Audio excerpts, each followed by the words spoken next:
Welcome to Burning Bright, a weekly podcast presenting poetry and prose from Passager.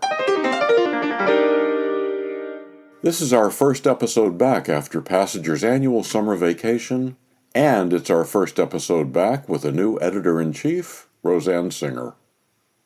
Marian McQuade was born in West Virginia in 1917. She died in 2008. Her granddaughter Ruth said she was very interested in getting children to talk to their grandparents before it was too late. Marian was concerned that the elderly were being ignored and undervalued. One way to remedy the problem was to encourage a bond between grandparents and grandchildren. Marian McQuade lobbied for a day that celebrated our elders, especially grandparents. And in 1979, Grandparents' Day became a national holiday, celebrated the Sunday after Labor Day. McQuade's granddaughter said, "Even though it's not a major holiday, I've seen so many schools where the grandparents celebrate with the children." In memory of Marian McQuade and in honor of Grandparents' Day, some pieces about grandparents. Richard Levine said, "My maternal grandmother taught me cat's cradle, sitting with me beside her old Singer sewing machine. Though remarkably she did not speak English, and I did not speak her Russian Yiddish. I wanted the poem to imply a metaphoric parallel between the game, which involves a shape shifting with every turn, and the changes my immigrant grandparents had to make leaving their native country. Without speaking English, my grandmother taught me to play cat's cradle one rainy afternoon. We sat facing each other beside her black Singer sewing machine. The name in gold leaf, an iron foot pedal underneath. I could see my reflection in her glasses as she held out her hands to make a tight bridge from a loop of string. She learned the game as a girl crossing the Atlantic Ocean to Ellis Island, where a guard smiled at her and shook his head after failing to pronounce our family's consonant-cluttered native surname.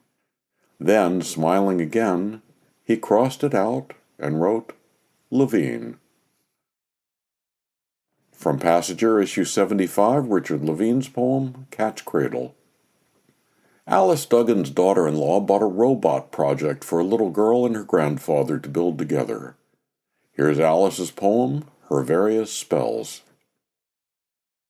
Her tangled hair, her 7 years, her magical power, she is a witch. And this we know when she waves a plastic finger at us, a sharp red nail. "I curse you, Grandma!" "Okay," I say. "I'll try to get used to it." "I curse you, Grandpa!" But he objects, will not continue work on the robot they're building together. Now she has to think fast. "You be the good witch," she tells me. I wave my arms widely to uncurse him, and both of them get back to work. I am not cured.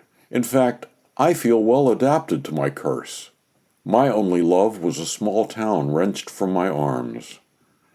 Now I'm cursed with adaptability and rootlessness. I'm hiding in my own heart. But I have a granddaughter. That is respectability at its peak, and must mean this is home. It takes a long time to build this robot. She takes a break from needle-nosed pliers, turns back to magic. It's much quicker. Your grants are wishes, she tells us. We agree. From the Winter 25 issue of Passager, Her Various Spells by Alice Duggan. And finally, this letter to Passager's editors. About a month ago, my oldest grandchild found the poem A Winter Lament that I had written over 40 years ago. It was placed in a book of romantic poetry that she had borrowed. Since then, she has hounded me to continue writing poetry, although I told her that I think I'm just a one-poem poet. A close friend has encouraged me to submit some of my attempts to Passager, so here goes. Thanks to her, I have found a creative outlet for some of my thoughts and feelings, and a strong and cherished bond with my grandchild. Sincerely yours, Sue Marcus. We've been listening to pieces in honor of National Grandparents' Day. You know how at various moments you've had questions about details of your family, and all the people who could have answered it for you are dead? Our children and grandchildren probably have or will have questions too, and we might be the last people who know the answers to those questions. So talk to your kids and grandnieces and nephews, or write it down before it's too late. To subscribe to, donate to, or learn more about Passenger and its commitment to older writers, visit PassengerBooks.com. Passenger offers a 25% discount on the books and journal issues featured here on Burning Bright. Visit our website to see what's on sale this week. For Christine, Roseanne, Mary, and the rest of the Passenger staff, I'm John Shore.